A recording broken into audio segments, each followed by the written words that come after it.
अगर आप Rajasthan, Bihar, Himachal Pradesh, EMRS, KVS, NVS और अन्य लाइब्रेरियन कंपटीशन एग्जाम की तैयारी कर रहे हैं तो मैं आज आप सभी लोगों के लिए एक लाइब्रेरी साइंस का महत्वपूर्ण टॉपिक पढ़ाने जा रहा हूं जिसका नाम है नोटेशन।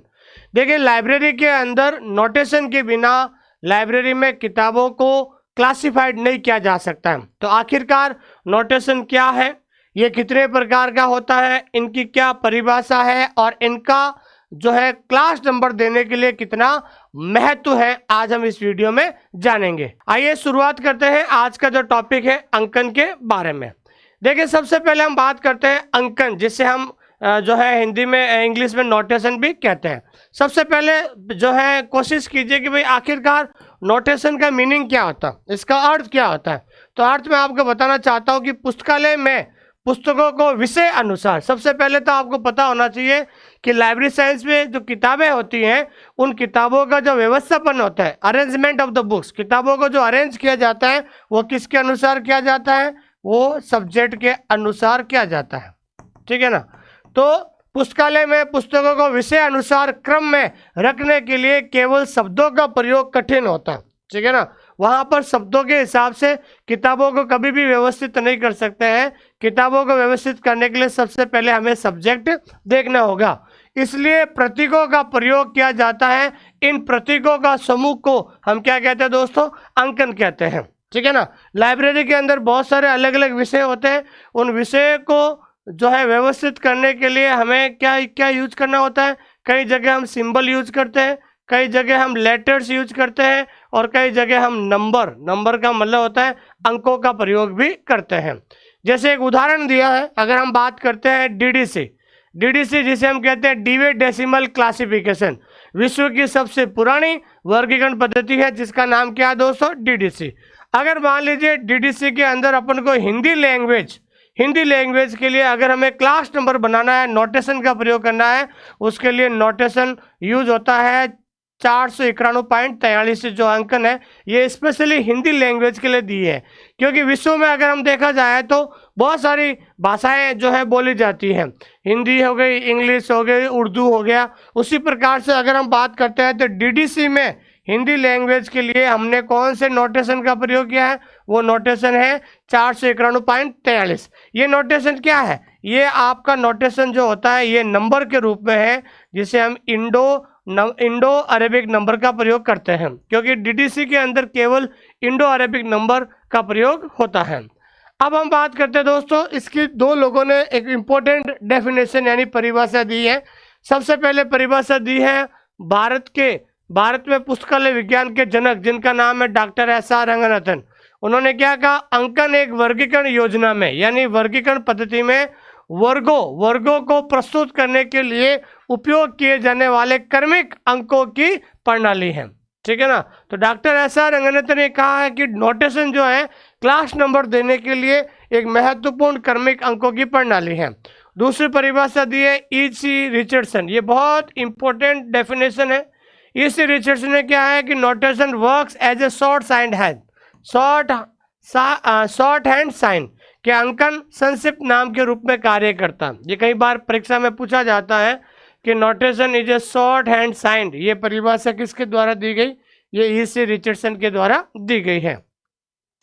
अब हम बात करते हैं सबसे इंपॉर्टेंट कि भाई अंकन का प्रमुख कार्य क्या होता है, नोटेशन क्यों जरूरी है, ये किस प्रकार से कार्य करता है। तो सबसे पहले हम बात करते हैं ऑर्डरिंग का मतलब होता है क्रम में व्यवस्थित करना। ठीक है ना। ऑर्डरिंग का मतलब होता है पुस्तकों को सही क्रम में सजाना। ठीक है ना। आपकी लाइब्रेरी में सैकड़ों संख्या में, हजारों संख्या में अलग अलग विषय की किताबें हैं।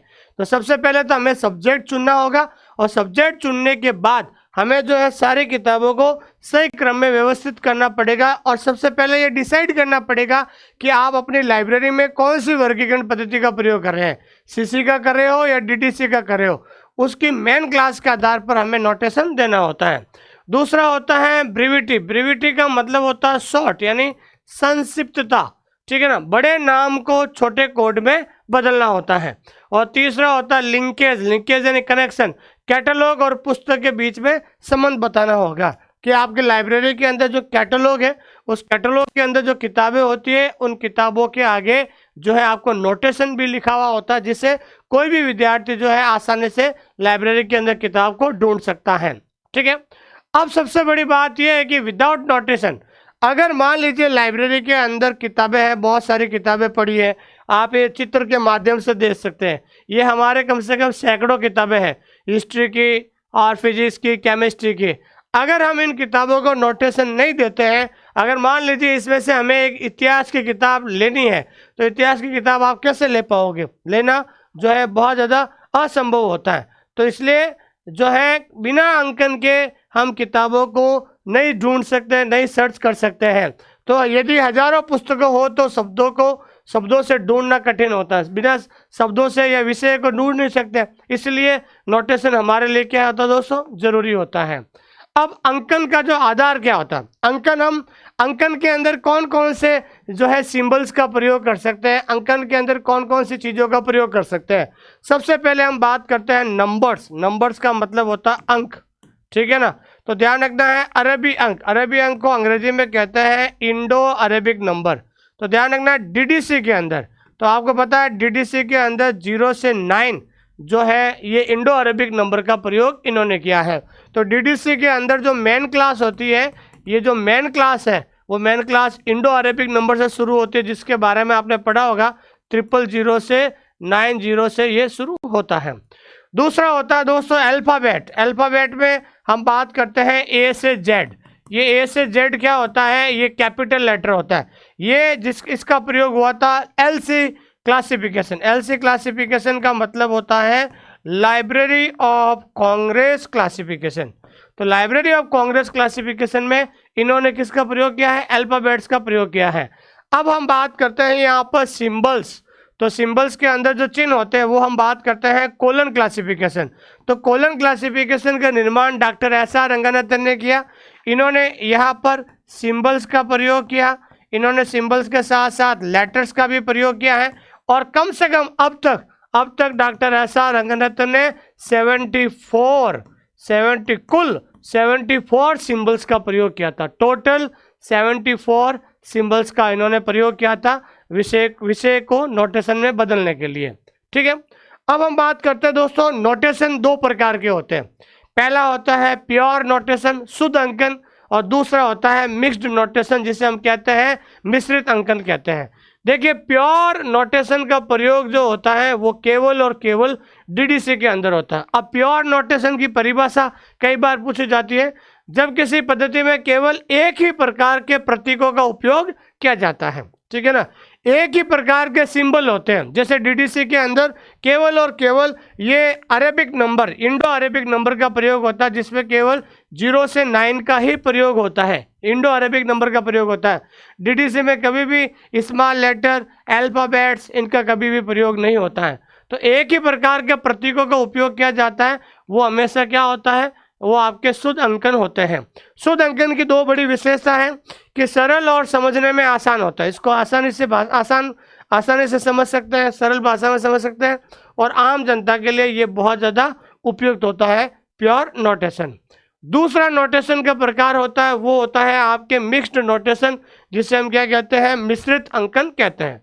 तो मिश्रित अंकन क्या है?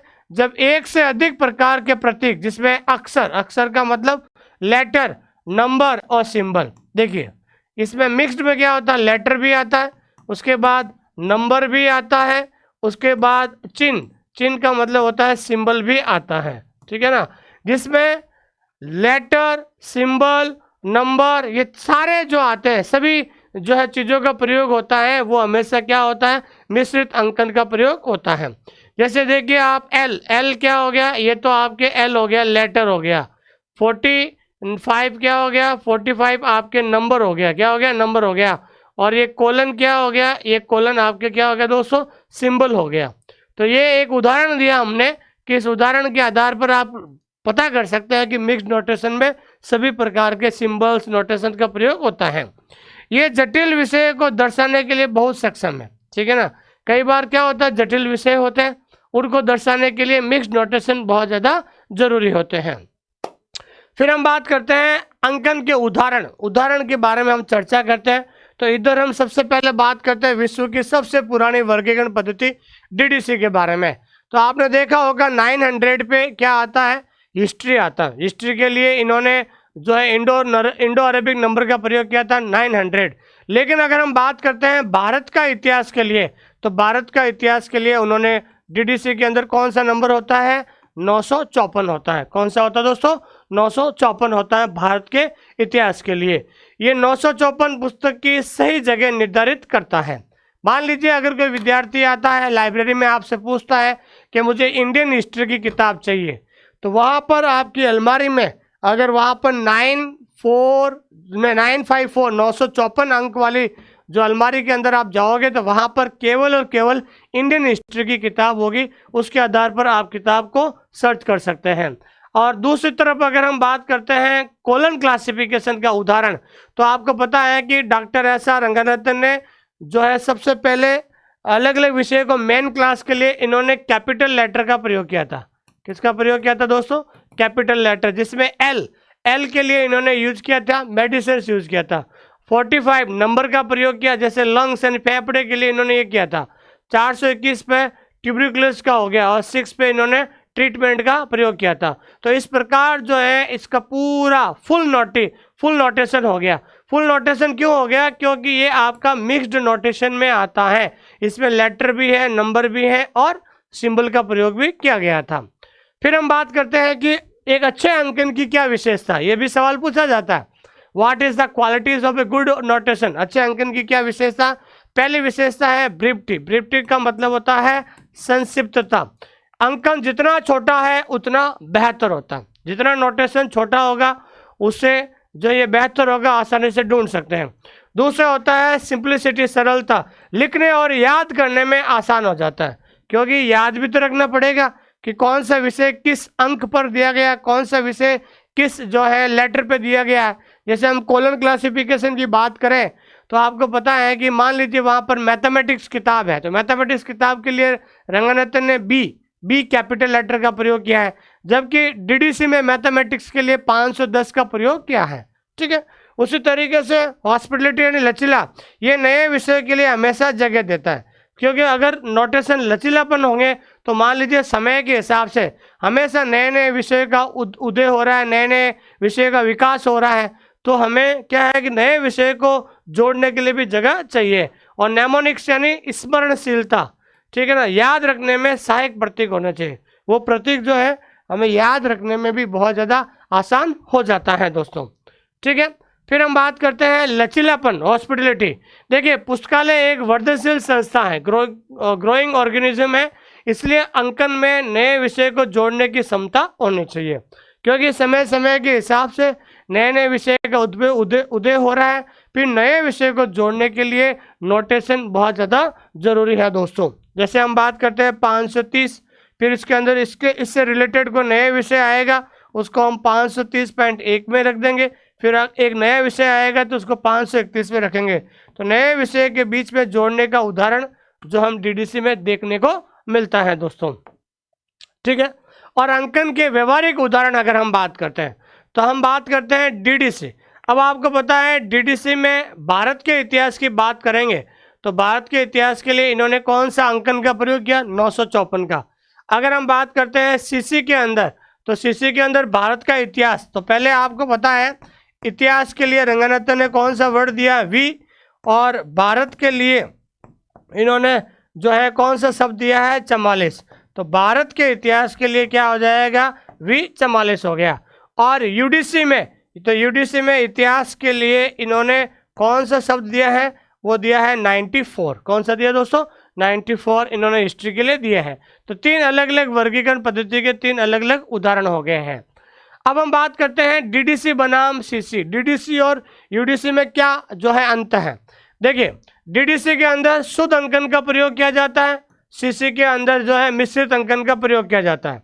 डीडीसी में शुद्ध अंकन में केवल और केवल इंडो अरेबिक नंबर 0 से 9 का प्रयोग होता है, और सीसी में हम लेटर, सिंबल, सभी प्रकार के अंकन का प्रयोग करते हैं।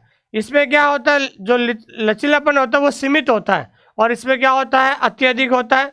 और इसका निर्माण, डीडीसी का निर्माण किसके द्वारा किया गया, मेलविन डीवी के द्वारा, और जबकि सीसी का वर्गीकरण पद्धति का निर्माण जो है डॉक्टर एस.आर. रंगनाथन के द्वारा किया गया था। ठीक है ना। तो आप सभी का बहुत बहुत धन्यवाद। इस क्लास की जो पीडीएफ है, इस क्लास की पीडीएफ जो है आपको हमारे इस टेलीग्राम चैनल पर मिल जाएगी, जिसका लिंक हमने डिस्क्रिप्शन के दे दिया है। आप सभी लोग टेलीग्राम चैनल को जरूर ज्वाइन कीजिएगा। इस क्लास की पूरी पीडीएफ आपको टेलीग्राम चैनल पर मिल जाएगी। ये टॉपिक कैसा लगा है जरूर कमेंट करके बताइए, ताकि हम अगला टॉपिक आपके लिए और अच्छा बनाकर दें।